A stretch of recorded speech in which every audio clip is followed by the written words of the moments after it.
Good. All right, call the meeting to order. We'll do the quick pledge of allegiance and a moment of silence. Oh, it's a flag.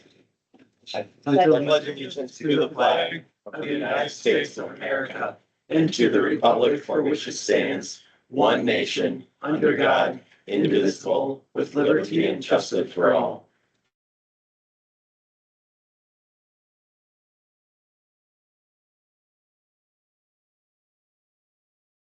All right. No, yeah, no. Good, I was just teasing. Okay, Madam Clerk, would you please take the roll? John Somavilla, Here. Lance Ballmore. Here. Glenn Alzire, Joe Underwood. Here. Scott Seifrid, Brad Jewett, and Wayne Schmidt. Here. Okay, first public comment. Do we need, is there any public here? No. We know the rules? Okay, good. Consent calendar. The purpose of the consent calendar is to expedite businesses by grouping non-controversial items together to be dealt with in one board motion without discussion. Any member of the board, staff, or the public may ask that any item on the consent calendar be removed and placed elsewhere on the agenda for full discussion. Such requests will be automatically respected. If an item is not removed from the consent calendar, the action noted in the parentheses of the agenda is approved by a single board action adopting the consent calendar. Consideration of the following minutes: regular board meeting minutes of April 17th, 2025. Consideration of accepting the following reports: the monthly income statement, fiscal year 25 quarter 2 strategic plan update, correspondence, staff compliments, and the BATA board tracker. Oh, you approve? Is there a second? Second. Motion approved and seconded. All those in favor signify by saying aye. Aye. Those opposed, motion carried. All right. And I'd like to thank on behalf of the strategic plan update that Eric Lingar summarized for us and all the executive team. They put a lot of time into making sure, I believe maybe John, you had recommended if we could get a status update. Yeah, And so- red, green, yellow. The red, green, yellow. Good job, man. I like it. Yeah, Really appreciate putting it together like that, as well as everybody's work to keep up with attaining our quarterly Yeah. goals, so. it makes it easier for me. Yeah. Thankfully. Yeah, it's very digestible. Yes, thank you. All right. Gary's. Oh, yes, and Jerry, unfortunately, I was going. Gary. Jerry would have been here. He's in Chicago, so we were connecting with him and our IT and Tracy came up here to see the connectivity and to see how it worked. And it was not of the quality that you would want. So I will give the report on his behalf. He had prepared something and so I can do that, but it was just going in and out and not good quality. Go So for it. I'll just give that update on his behalf. So what we had asked him to report on was the solar panels and the house street improvements. So on the solar panels that are on the headquarters, Keene has completed the installation of 600 or more of the panels and the wiring is complete on it. So the inspectors are inspecting this week and next week, and that would be Garfield Township, County Electrical Inspector and TCLP. So they'll be finishing that by the end of next week. And then TCLP has sent us an interconnect agreement that has now been received. I just got it last night and we are reviewing that now. And then it should be operational by the end of next week. It looks like it's going to be about a $63,000 annual savings over our current bills.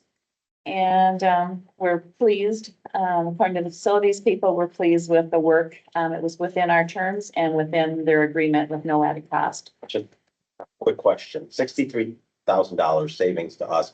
What was the total cost of the project? 720,000.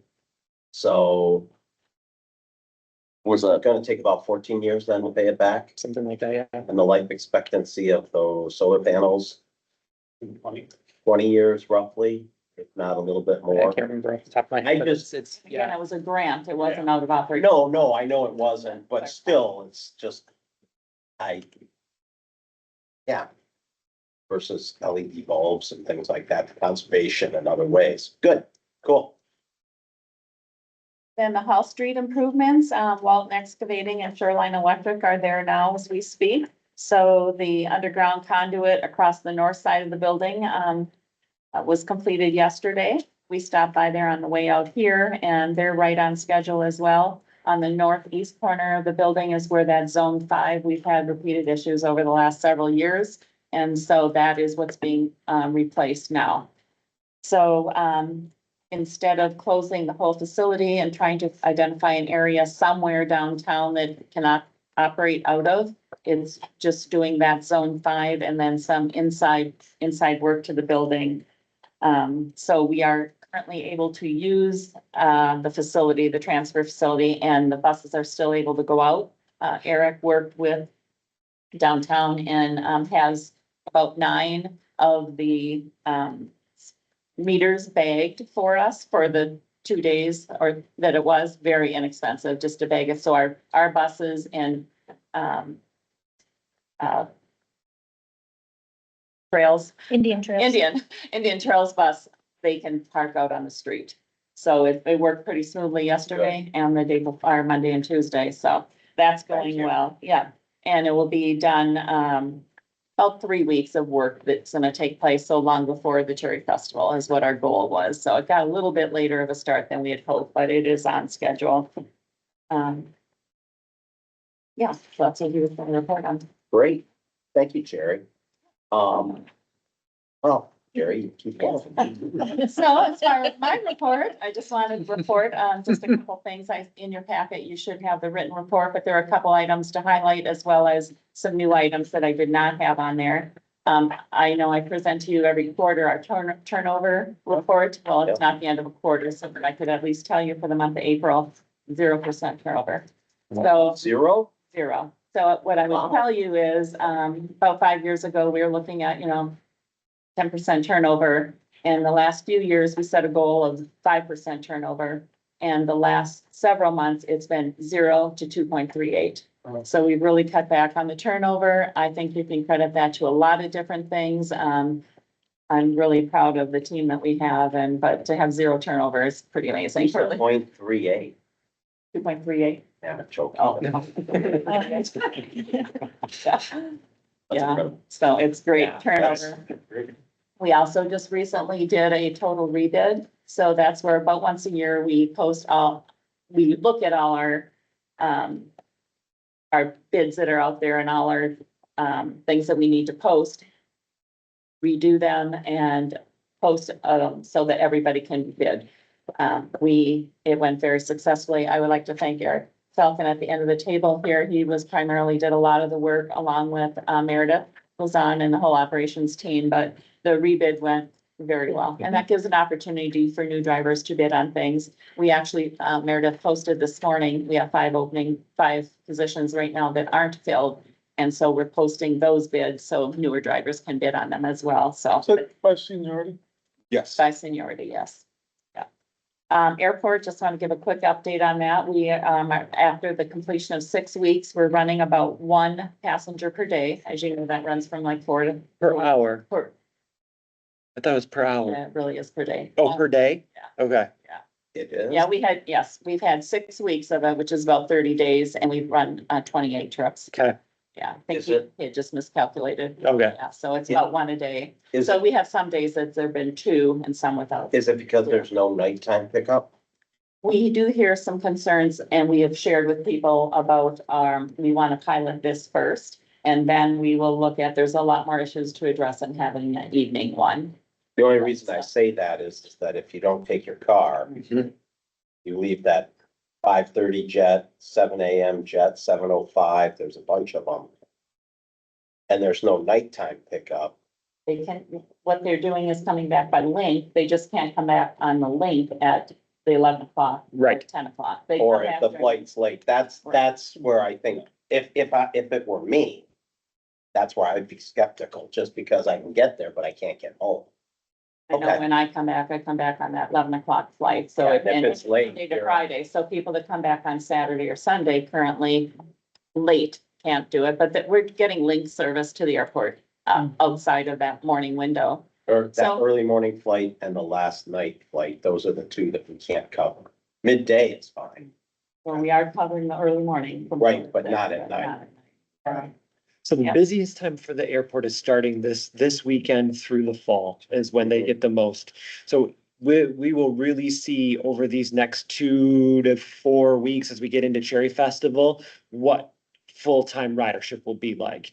Yeah, it's just good to shake it down now, see. And that was our intention, was to launch it before the busy summertime so that we knew we've had our processes down and everything was working. We'll know here as we get into the 4th of July, how it's really doing and what improvements we need to make moving Could we forward. do, we're not doing weekends though. Not right now. Will we going into Cherry Fest? That June 30th, that Sunday before 4th of July. Right now, the pilot was for Monday through Friday, 4 AM to 7 I'm PM. thinking, but I'm also thinking though, the weekends would turn over at hotels and stuff. I'm surprised at that busy times in the summer. That would be like March. Yeah. So there is a bump. Getting out of here. So we did get a bump in March around spring break. Okay, But then like most of April and May was pretty quiet, so people come Yeah. in for the summer. summertime. And- The same thing. Yeah, we've got additional flights. Mhm. Yeah, my The board airport meeting is crazy. Tuesday. Oh, where our numbers are, 23% up. oh my gosh, it And in is, talking to Kevin Klein, they don't have parking right now. we There's not enough can't, we parking can't there, so. handle it. I mean, not to put a negative spin on it, but they budget very conservatively, numbers conservatively, work with the airlines. We've been going over this. Even when we budget conservatively and anticipate being even more realistic, our realistic numbers have been blown out of the water. People are just flying. Yeah, it's, Did they open up the new parking spot by Costco? they've, Not yet. not that, they've got a on-call where you can wait for, like Uber or whatever. They did more, rental car parking. They did do that additional lot.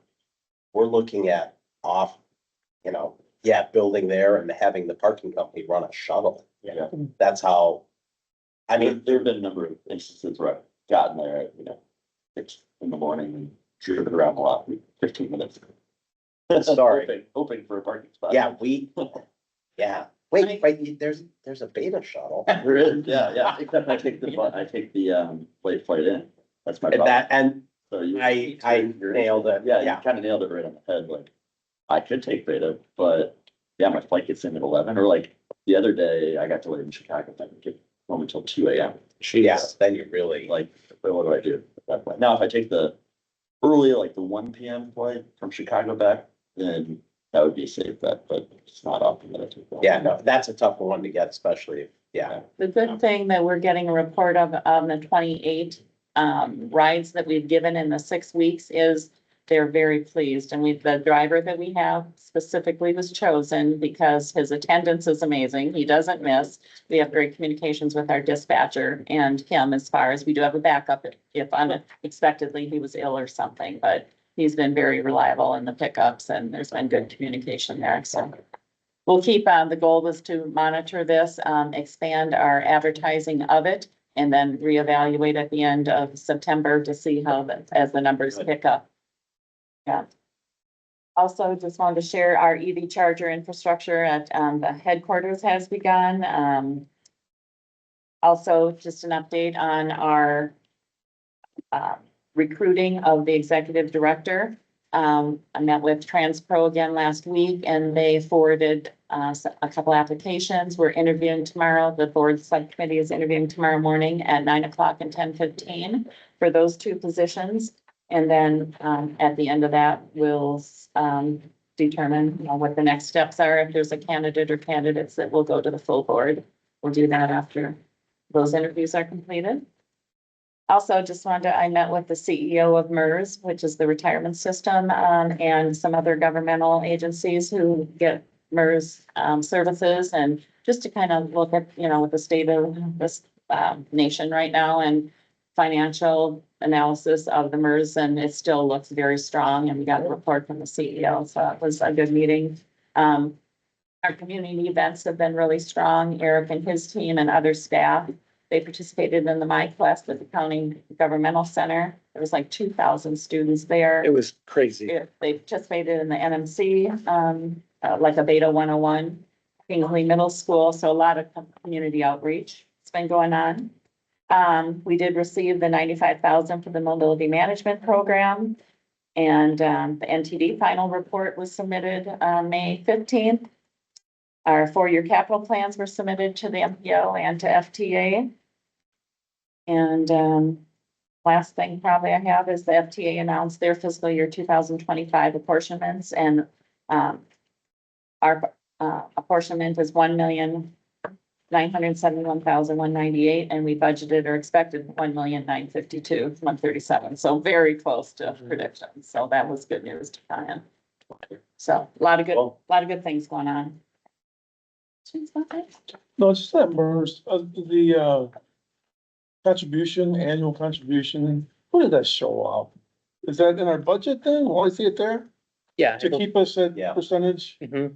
Must have missed that on the, It's coming up. usually we have that discussion of how much we wanna put in and, That- how does that happen? I was gonna say, yeah, that's coming up. So we'll reach out to our region leader and have them evaluate the actuary for us and just determine where we're at and how much we would need to contribute. So is that July that's coming up? I always thought It it would was be next month, probably. Yeah, and, but the target, you're looking at a target on both salary hourly of 100 or Yeah, we typically look at 100%. 100%, okay. And how are we looking? I mean, I report next, but any financial stuff that's popping up that nothing good? There's nothing, I was gonna say, there's nothing new coming from Good. the state at this time as of now. It sounds like the governor's waiting for the federal budget to come out with all of the talks on Medicaid and things like that. Her focus is gonna be trying to look at what to do for those folks that are gonna be impacted. And so we're hearing right now that the committees are gonna be meeting well into late summer and fall potentially before we hear anything about what's gonna happen with. No, budget. I knew that. My apology. Good update. No, I knew that part, but anything on our front directly, our cash management, everything just fine. Everything is good Good. on our side, so. John's got a good background on that too, so I just wanted to, that's what I was looking for. All right. Interviews 2 tomorrow. That's it. Yeah, well, hopefully, maybe. Yeah, who knows? I'll bring you some cherry. Ooh. Cherries. And we will have a light breakfast brought in. Yes, I picked it up from 9 Bean Row before we got here, so. No, they're You virtual. live out that way? Yeah, these are No, virtual, we and then stopped if before we they're came recommended here, so I can get you guys Oh. some breakfast for tomorrow. They're friends, I know those guys. Oh, you do? Yeah, They were wonderful. their croissants are like to die for. I had- They're expensive. I had a but- chocolate one, so yes. Yeah, it's pretty pricey though. We're not embarrassed to take price changes. Any old, We have them in the office. Oh, any old business? No, it's fine. I enjoy a good meeting that's light and moves, and that's the way I've always run committees. It's better that way. New business. Our tax, the tax, rate request resolution. Yes. But first, my motion. Is there a motion to approve? I make a motion to. Can you move? Approve. Yeah, we can and then discuss. Yeah, 25. You are signing it, so. Oh, Or no, you're signing. second? For discussion purposes? Oh, second. Second, okay. Discussion, Justin? So as of right now, and I included the materials kind of in the bag so you can see the numbers and where they come from, but the taxable values for 2025 compared to 2024 are up 850 million. It averages between a 6% and 7% increase between both counties. Yep. You'll see that the millage reduction fraction was 0.9851 this year. That is based on inflation. And so after the calculation for last year's millage, the refraction, this year's millage would be 0.4655. And with the new taxable values for this year, it ends up being an increase of about 310,000 for us. So, and that's, good news in a way, we're fortunate that we're in an area that continues to grow. And so with the offset coming potentially next year from the state of about 500,000, there's a little bit of offset. So, Are we looking at, maybe this is a board discussion, and this is kind of what I was getting at. With our reserves, we want to anticipate. So just food for thought. For the next meeting, the next one, what we want to see our fund balance look like. Heading to the next 2 years, just, yeah, well, 15% is the minimum usually for local governments, but we're sitting at 25% right now. 25%. The board passed a policy as to what the maximum Yeah, could be. We Previously. capped it there. Capped it. Yeah, it's capped I at think we- 30. we capped it at 30. So, Mhm. okay, It's pretty healthy, though. all right, made a motion second. All those in favor signify by saying aye. Uh, Aye, those opposed, the motion carries. Next is the technology roadmap. update. Yes. Yes, so, I'll get, everybody knows Paul Clausen, our IT manager as well. We're gonna be tag teaming this together. Yeah, tag teaming the tech. There you go. So let me set the stage and I'm gonna back up just a little bit. So in 2020, BATA conducted a technology review, knowing that we had a lot of technologies that were on board that were coming to end of life, and knowing that we needed to bring some new technologies on board. So we used a consultant to set up a technology roadmap and developed a 5-year technology plan. That plan was brought before the board in February 2021 and approved for 5 years. So 21, 22, 23, 24, 25. So here we are in 25, and so that first 5-year technology plan is coming to an end with the last couple of projects we're wrapping up within that plan. And we gave an update to the board last May, actually in Sutton's Bay at the library, on where we were with that technology plan. And so this is kind of that yearly update of where we are doing technology wise. And we have the next 5 years mapped out as well, so that we'll walk through what those next 5 years look like and kind of what our plan is to cover our technology costs and what we're looking at moving forward. So that kind of outlines all of what I just said right there. So there are a couple of projects that are still left over from the initial plan that we're wrapping up. One is UBSense. UBSense is our facility-wide fleet tracker. It is the one that helps us where we park the vehicles in the bus barn.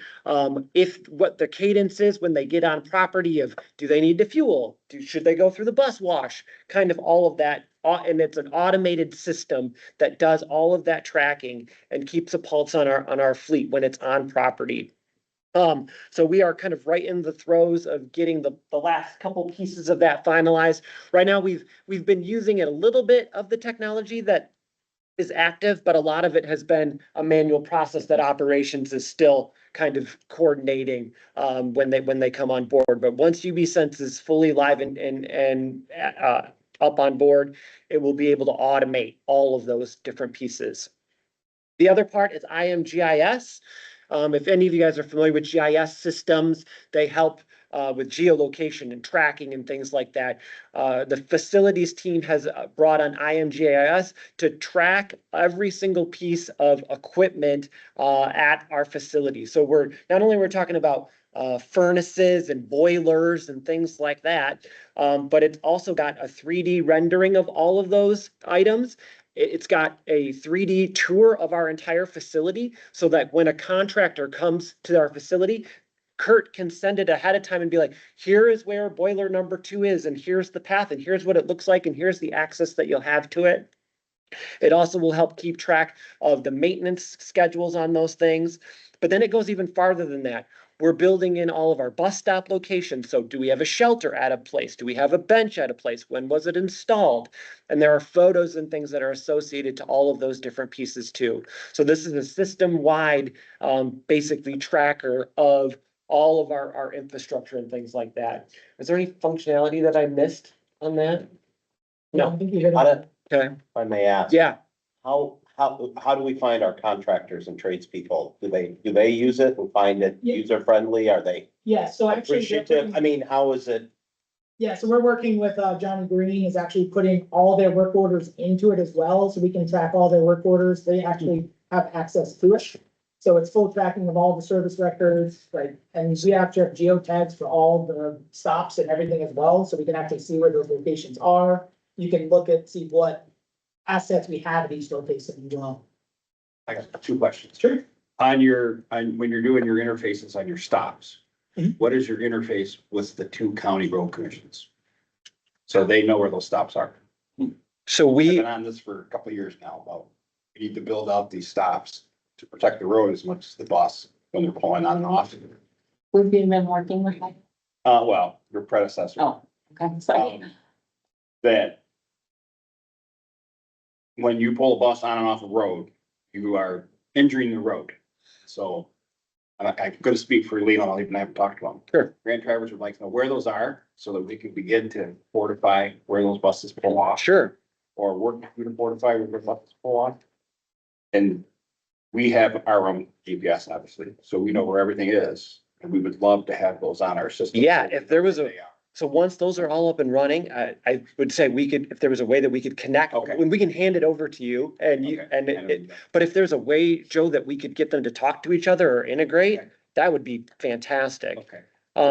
And so the same goes with Leelanau County Yeah, too. Yeah, Mhm. because they have to maintain those roads. And those are the- Hold on. Yeah, It's injuring their roads, so we're just trying to keep it all right. this tool I think will be very helpful. Excellent. And the other question I have is on the buses. How much of the GPS automation do you have on the buses? When I have a plow truck, I can tell you when the seatbelt's on, seatbelt's not on, plow up, plow down, how much they're spreading. Do we have that also on these buses? We do, we utilize sensor, so we can tell Okay. if the seatbelt's buckled, harsh stop, speeding. And then in the future plan, there's actually some other things we're looking at as well for Thank you. added security. Yep, it's called Samsara is the technology that we have on that. Yep. Good, thanks. Cool. And there's one more project that was left over from the original plan, our project F, which is our fare system. So our fare technology has become end of life. For those who are familiar, GenFare is the name of the technology that we have on board, and they are no longer supporting the fare technology that we have currently on our vehicles. Our IT team is doing a fantastic job keeping them alive and kicking and going, but it is an antiquated system. So this was the last project on our last technology plan that the board approved for us to pursue. And we are in the active exploratory phase of what options are out there. And we will be coming to the board probably if at the June meeting is my guess, with a recommendation on how to move forward with our fare system. What's nice is from our initial research, the estimates on the technology are coming in a lot lower than what we had originally planned for. So that's good to know. Cool. Yep. But this new fare system will be amazing. It will be able to provide a lot of reporting and a lot of new functionality that we don't currently have with our old GenFare system. Okay, is there a motion to? Oh, accept? we're not quite done, not quite done yet. There's more. There's more. Wait, there's more. There's more. So Okay, now we gotta talk about the future. Yeah, Let's go back. Yeah. On the fair, that was in the budget it was. for 25. Mm-hmm. So I'm assuming you want to carry that forward into the next budget? So I How does still, that work? Jessica? so it's in for 25 right now. It is, Yep. yes. Yep. It's So- currently in our capital. Then we're not gonna spend it this year. Oh, right, between now and September-ish. Well, and I guess I was gonna say, that depends on what is brought, if anything, to the board for next month, Okay, what that looks like. Yeah. all right. So there's potential to still on Well, you board. got a $650,000 good guy. Where's that gonna go? To fund the rest of these projects? Because you already got 1.3 million. We already approved 1.3 million. Yes, yep, for this. And it was budgeted. It is budgeted for it right now. Yeah. So Just yeah, kind of wondering how that's all gonna come together.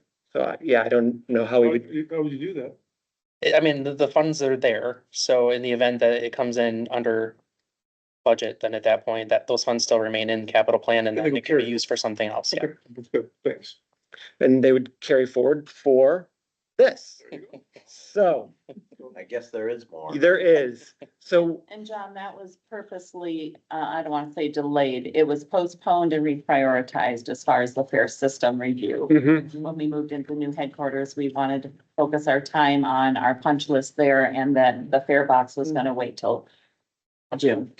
Was that you that had the original quote on this, for this project? Yes, How'd you miss it by that much? so it was our technology Oh, I vendor. did it in a nice- No, no, no, No, there's two pieces. Okay. One is, so our technology vendor, our consultant, estimated high on every single project, okay? So they always went with high. Number two is, the recommendation that we think that we're gonna bring to the board is not going to involve full fare boxes on our buses anymore, okay? Okay. Each fare box is about $15,000. And the technology has advanced since we put this plan together. And there are basically readers that you just put on the bus that you scan or tap or do whatever, that are not a full-size fare box. And the cost, each one of those readers is about $1,000. Yeah, $1,500 for that. So Versus, you take 80 buses times $15,000 versus 80 buses versus $1,000. $150,000. It helps bring down that price significantly. the So, functionality of those 1,500 is so much far beyond the, Amazing. yeah, so. You're not gonna pay with Apple Pay. we can pay with Apple Pay. Yeah, Apple Yes. Pay, touch, contactless, Mhm. phones.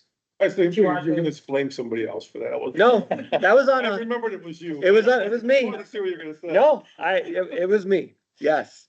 So what does the next 5 years look like that we're planning for? And this is what we'll run through here real quick, what the next 5 projects are. And we've got placeholders for what we think the costs are for those.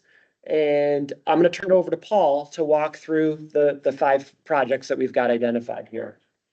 One of the projects we just completed was, I'm sure you all know, Windows 10 is end of life. We had to get that by October of this year. It's already been done. We've been done for a few months now. Upgrade all the computers, got everything on Windows 11. We also did bring a lot of our services in-house from our MSP. So now we're managing everything in-house. So we're actually getting better service with our own team to make sure that we are up to date and everything is, taken care of. Project B, Cradle Point, routers that are in our buses right now are gonna be end of life at the end of next year, and end of service. So what we're looking to do is do a replacement for those routers that are in the vehicles. Without upgrading the antennas to 5G, we're gonna probably stay with 4G since 5G, the costs become exorbitant because we'll have to change antennas. We'd have to change a lot of the bus infrastructure. This would get us to at least 2030 at a fraction of the cost and just keep us still within our, in our cloud-based, our net cloud, which is how we basically manage these devices remotely. Project C, bus camera system. I'm not sure if you've had much interaction with REI. They're what's basically in every bus when they come. It's basically a DVR. They have a spinning disc inside, it records everything to a spinning disc. What we're looking to do is still leverage that technology, but with Samsara that's doing our GPS tracking. They have devices that you can basically get a forward and inward and outward looking camera that mounts to the front windshield. And then that will integrate with the REI cameras and pull all that information in, and then it'll be cloud accessible. Those devices, just for that device and that integration, it's $60 per vehicle, and then it's $5,000 per month. But these devices also have AI built into them. So if a driver picks up their cell phone, it'll say, put your cell phone down. It'll also say if their eyes start blinking a lot, it'll tell them, hey, wake up, or it'll alert to dispatch and say, hey, they look drowsy. And then we can look in and say, okay, yeah, they do look drowsy, pull off the side of the road. We need to address these things. So, Do you have rearward cameras too, or just? yes, so that would pull all our cameras we have now. 60? Well, not the full, we already have camera coverage throughout the whole bus. It's not the full 360, like we have that pilot in some of our vehicles that we're using. But they've been very troublesome to keep them running because they have a lot of failure points in them, I should say. Because they have like little modules that they've connected and jumped to everything else, so there's a lot of solder points that seem to be failing in a bus that's rattling down the road, of course. So vehicle tablet replacements, so we did our GMV update. And those tablets that we had, they've actually upgraded to a newer system, which is this new all-in-one system. When we first signed on with GMV, they have multiple little, again, multiple failure points. So they have like a GPIO connected to a switch, connected to this. Everything is included in this one box. And what we use now is a tablet, but what they have there is it's actually just a touch screen. So there's no computing power happening with the tablet. Right now, we're using GTAC tablets to do our GPS, our routing. So as you know, the chips that are in those are not really strong enough to be running all those kind of processes. It works, but as we move forward, it's probably gonna be something we're gonna need to upgrade to change those tablets out, because tablets have a shelf life of 5 to 7 years, give or take. And we're gonna be coming up to that at this point in 2028. Then ABC and NTD recertification. In 2028, of course, we're gonna have to recertify again with the NTD to make sure that our validators are recording the proper alightings and boardings and alightings. So that we just added that in here for Did you every want 3 to years. share the news that we got right before this meeting? Oh, that finally has been certified by the NTD. Our APCs are certified to do our passenger counts automatically.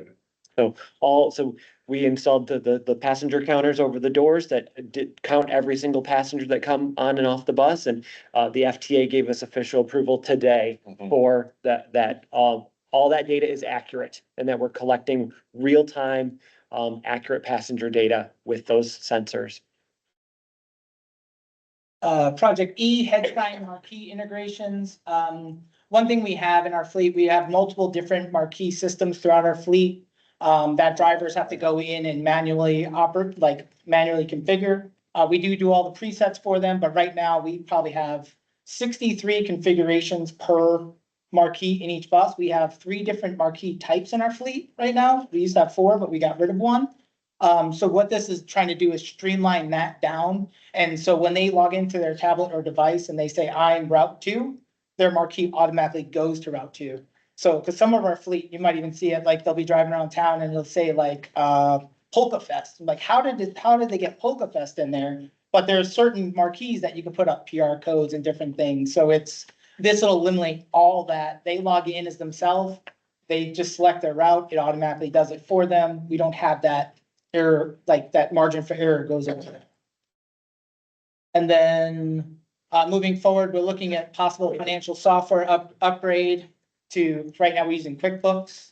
We did just recently switch to QuickBooks in the cloud. We were managing it on our own server, which was troublesome to say the least, because their software is pretty terrible. But on the web, everything seems to be working well. So we're looking at a possibility to update that.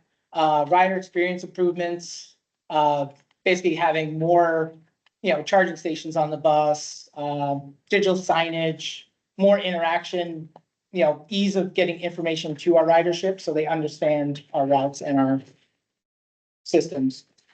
So, any questions? So what is our in-house computer? Is it a 4-year rotation for upgrades or is it a? We are 4 to 5 years is what we're doing. So we do upgrades ourselves in-house. So we do all the RAM upgrades. We change everything from solid state drives. We're doing all the updates, all the installs, anything we can do to keep that older hardware working, and meeting all our compliance for cybersecurity and all that. As you said, we've hired to like two-stage authentication. Correct. Yeah, multi-factor authentication, password strings. We're actually, as we brought it back in-house, we've gone through all the firewalls, policies. We started new processes. We have security awareness training for all the employees that we're doing phishing tests on. We're also doing cybersecurity trainings. Are you running phishing tests? We are. We are. And we have already caught a few, and the good thing about our phishing tests, so they look very genuine, so one would be like a Google phishing test. And if they put in information, it'll then ask them, why did you put in that information? What made you put that information in? And then it'll give them a training video and alert me that this is why they did it, this is what happened. And then I can then we can go as a team and say, hey, this is how we don't do this in the future. All of these efforts are really, helping with our cybersecurity insurance premium. But those are just going, And then my last backup redundancy, yes, onsite, offsite. we have onsite, offsite in the cloud. Okay. So yeah, we're using Veeam for that. So we have all that running on all our servers. We actually had so UBSense actually made a mistake on, they deleted, because they were using one of our servers, they deleted their file off our server. Like, well, we want to go back to Saturday? This is on a Monday. Like, sure. And we re-spooled it up. It took us 15 minutes to just bring it right back to where they were. Good. So again, that's one of the benefits of having it in-house, because now we can just, 15 minutes, we got it spooled back up and they're ready to go again. So. Yeah, let me, question on your in-house. Sure. How big is your staff? 3. 3 people? Yep. And you, succession planning, you have who's your backup? What's that? In succession planning, who is your backup? What do you mean, my backup? Here, Casey. Yeah, oh, yeah. You're hit by a Yeah, bus. Kier Rasmussen, my coordinator, of then our we have a buses. technician below me. Yeah. Hit by a school bus. Yeah, it would be Kier, who's right below me, and then Jacob below that, and we all cross-train together, so what I know, Kier knows, what Kier knows, Jacob knows. Okay, And then we also have documentation all through IT Glue. So all passwords, all access is all locked behind in that IT Glue, as well as all policies, as well as say disaster recovery, say this goes down, what is the process? That's all laid out in our IT Glue. good. So we have multiple. And to follow up on that, we just met this morning, as a matter of fact, last year, June 3rd, we hired a young man from the Career Tech Center that went through their technology program. We went over and interviewed, met the principal, and came up who we thought was one of the sharpest young men, and hired him as an apprentice for the year. He's completing a year on June 3rd, and we met, and our plan and budget has been, then he now goes into the IT tech position. Our IT tech person who's in it will go to the IT coordinator.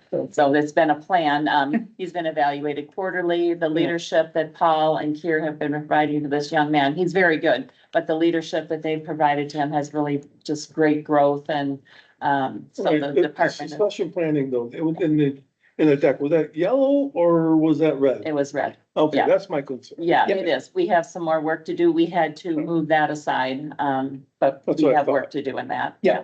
Yeah, on the IT side, we have a very strict plan for Yeah. that, because. Yeah. You got a great handle on it, man. I just wanna make sure there's a. Oh, yeah. backup Yeah. plan, Yeah, okay? we. That's all I'm going. Yeah, what I know, Kier knows, and what Kier knows, Jacob knows, so whatever happens, we can seamless transition between the 3 of us.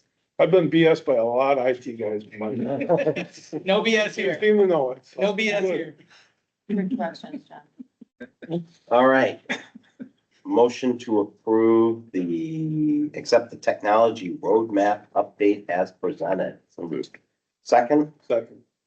motion made and seconded. All those in favor signify by saying aye. Aye. Those opposed, motion carries. Next is the Public Transit Agency Safety Plan. I don't know if everyone knows Eric Falcon is one of our 2 operations managers. Lance Main, I don't know if the rest of the board knows him, but Yep. yeah. He also co-chairs our safety committee that we have for BATA as well. So last year, the same meeting was the first time we ever talked about a public transit agency safety plan. They're designed to mirror our processes and be a way that we check and adjust ourselves and make sure that we're doing everything we can to stay safe. In the last year, the FTA has mandated that we make some changes and some updates, add some verbiage mostly. Also add a few safety performance measures that are standardized across all transits. And I won't talk you through every page, but I'll just talk you through the changes that are coming because we just had to update the document. We didn't have to create a whole new safety plan. So we updated and added Chris as our accountable executive as the interim executive director. In section 2, we had to update and add the safety team as part of the review process for the annual safety plan review. We also added that we are sharing the plan with MDOT. And we also, this is a best practice. We're adding transparency and publishing our safety plan on our website now. So once this is finalized, we'll put the final version out on the website and anybody from the public can see what a safe organization we're running. In section 3, that was the one that got the most overhauling. We had 7 safety performance measures in last year's plan, and this year there are 14. Is more better? In our case, no. I was gonna say, Because if you noticed, there's a lot of zeros. You know, the ones that were added this year was they wanted to do a collision rate by vehicle revenue miles. And so we've got motor bus, which is the fixed route side, and we've got DR, which is demand response or the link in the agency. For anybody watching us, what is they? They. They being the FTA.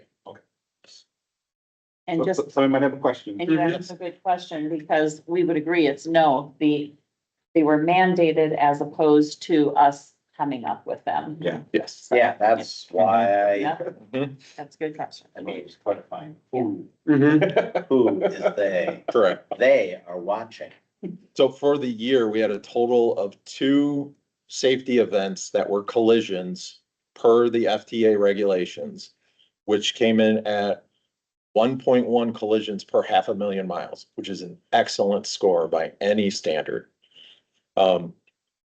And then all the other ones had to do with pedestrian collision rate, which is a 0, vehicular collision rate. We only had those 2 on demand response. Transit worker fatality rate, that was 0. Transit worker injury rate, that's 0.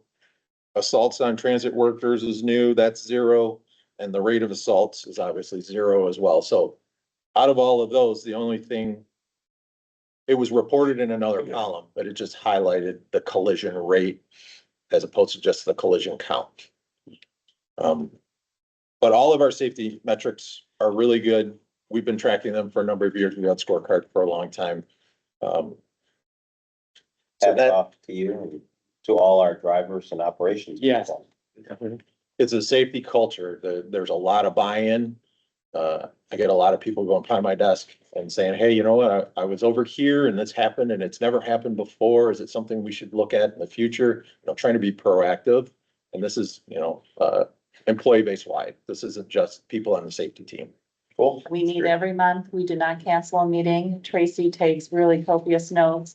Eric and I are the co-directors. We have representatives from, facilities, from admin, driving, dispatch. And this group has really become a proactive group. We had this happen, so now we need to look at how do we prevent it.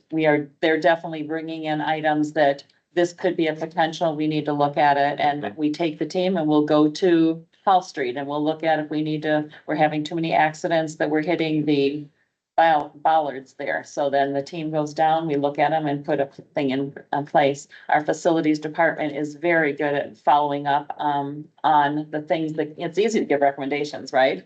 But then doing the work to get them done. But it's been a really good safety culture, and it has resulted in our mod factor that is determined, like with our workers' comp, on our safety and on our insurance on our fleet.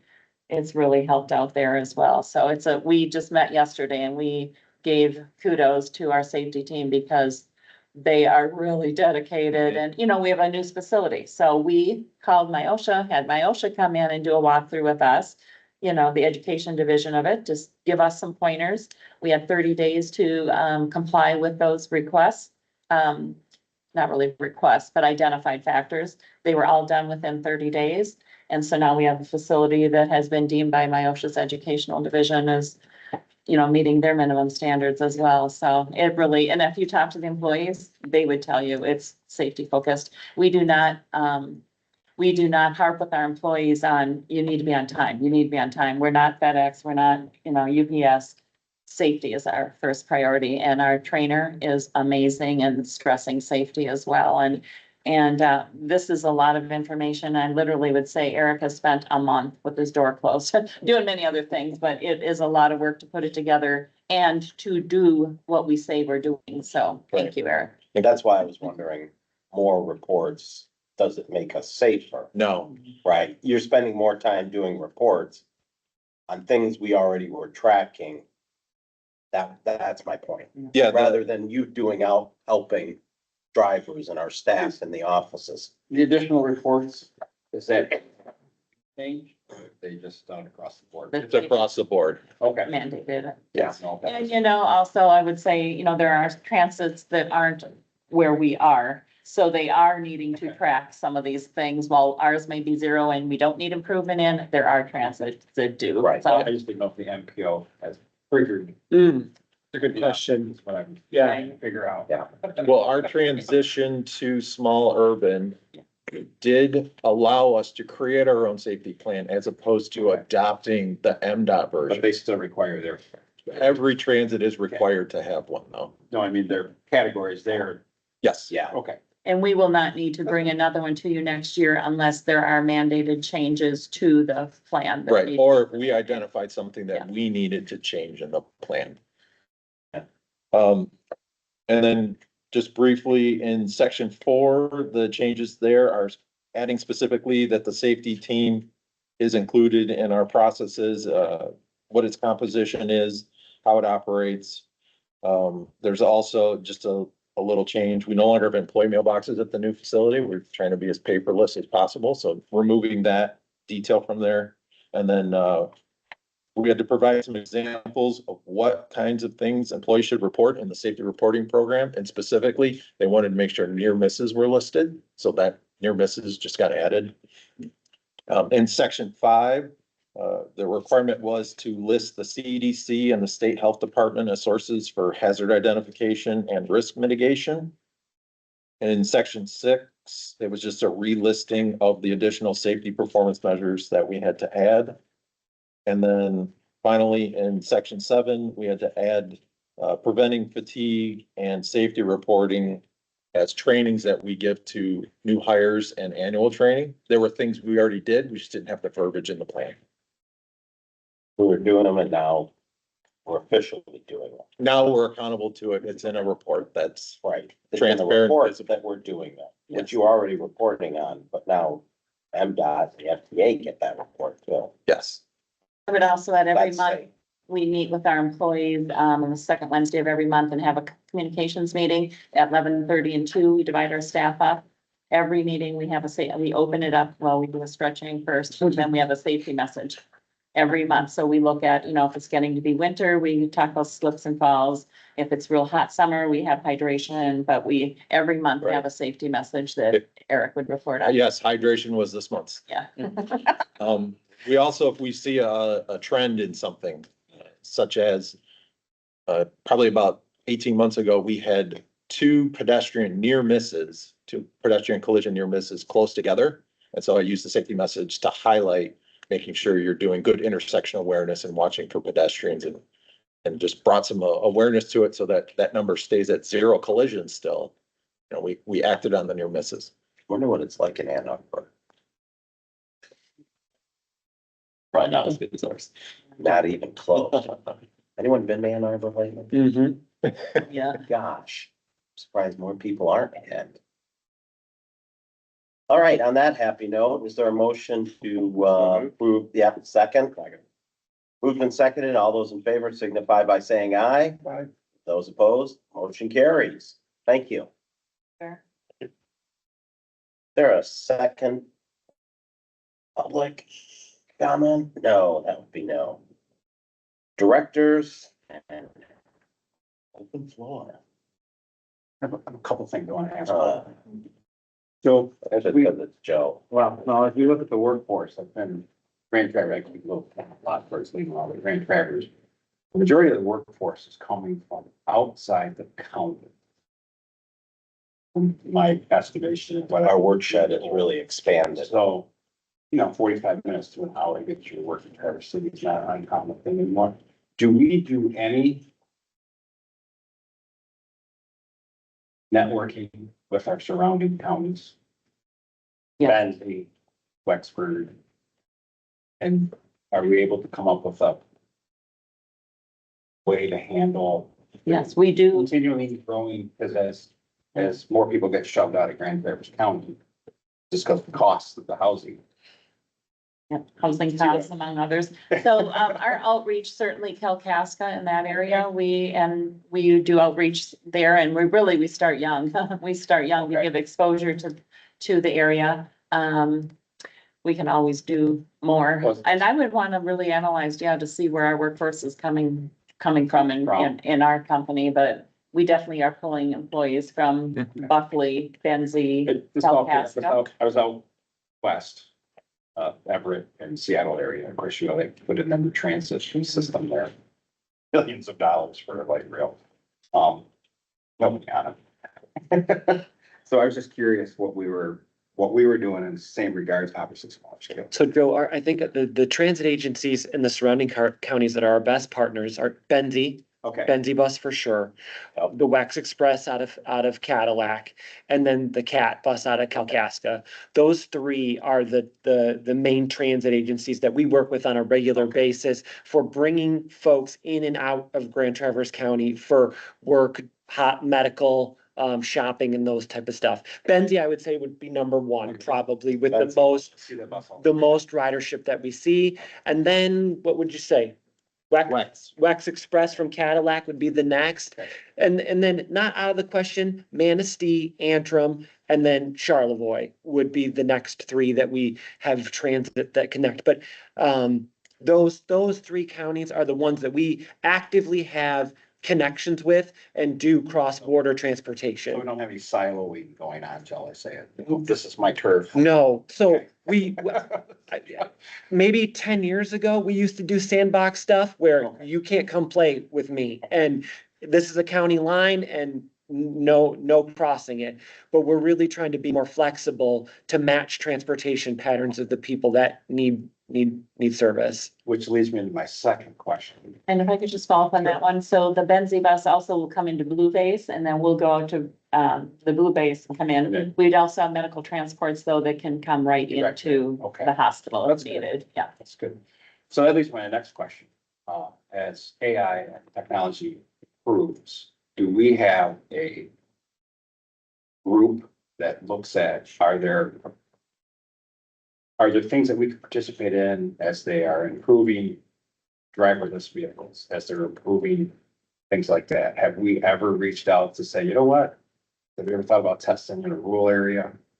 And because the largest tech center for that is down by Ann Arbor. So this summer, several of us, Paul, Eric and I, we had an autonomous bus that was assigned through Michigan State University out at the sand dunes area. Okay. So we went out and met with them about the autonomous bus and it's not very widespread in the country, but this one was over $1 million, I think, to purchase. But we did go out and hear about that and but really just to learn about it and what it can offer. And it was at Michigan State, I think, for quite a while, and then was here for the whole summer at the sand dunes. So that was just, yeah. Joe, to your point though, I think we could be doing a better job of staying on the pulse of that kind of stuff transit wise. So MDOT has established a kind of technology pillar within the public transit side of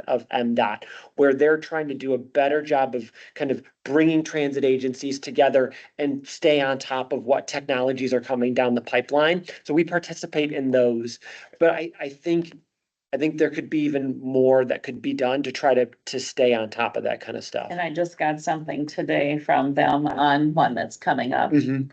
That one's on AI for dispatch. Yeah. Mm. yeah. Adam and I are both signed up to be on that. Adam's the other operations manager. And, I can speak for the whole board, but if they needed a place to try something, I don't know why we can't do that. right, Mhm. Yeah, we can. Yeah, we're both operations managers. We're looking at ways to use AI. Like, we don't understand it. We don't know what its possibilities are, but we're actively researching to figure out how to put it in. Automation. Could be taken advantage of. I mean, I see spending a ton of time on these reports, and there are mechanisms that you can help automate some of that so that you're not having to Yes. go in and edit. I use ChatGPT to take one file type from our planning software and convert it to the file type that our bus system uses, the CAT AVL system. And it does in 10 minutes what would probably take me about 2 weeks. Well, yeah, Thanks. Yep. good. All right. Any other comments? Cool. Seeing none, we're adjourned. Yeah. Bum, nobody from Oh, can we just see on the June meeting, do we have any conflicts with the June meeting coming up? I apologize, I mean, Okay, I June know. 26th is our next meeting at 1 p.m. at the I'll see. House.